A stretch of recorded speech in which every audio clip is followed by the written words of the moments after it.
Classical অর্থনীতিতে ধরা হয় মানুষ রেশনাল বা যৌক্তিক আচরণ করবে এই ধরে নিয়ে তারা তত্ত্ব প্রতিষ্ঠা করেছেন।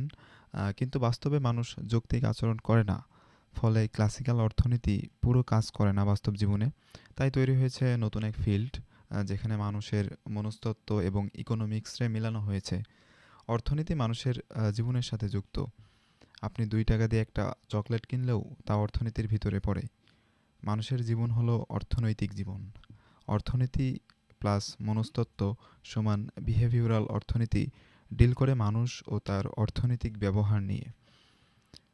আপনি কাজ করে ৳১০০ আয় করলেন এবং রাস্তায় কুড়িয়ে পেলেন ৳১০০। ক্লাসিক্যাল অর্থনীতির মতে এই দুই ৳১০০ একই রকম। কিন্তু বিহেভিওরাল অর্থনীতি ভিন্ন কথা বলে।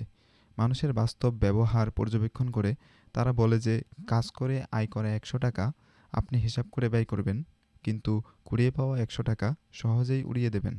ফলে যদিও মূল্যমান ক্লাসিক অর্থনীতি মতে একই, ৳১০০ ২ নোট তো একই মূল্যমানের, কিন্তু ব্যবহারের দিক দিয়ে তাদের ভিন্নতা আমাদের সামনে এনে বিহেভিওরাল অর্থনীতি ভিন্ন সমীকরণ হাজির করে।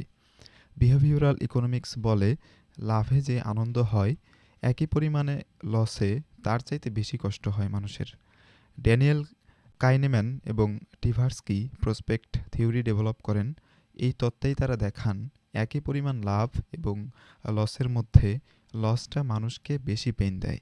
৳৫০ লাভ হলে যে সুখ হয়, ৳৫০ লস হলে দুঃখ আরও বেশি হয়।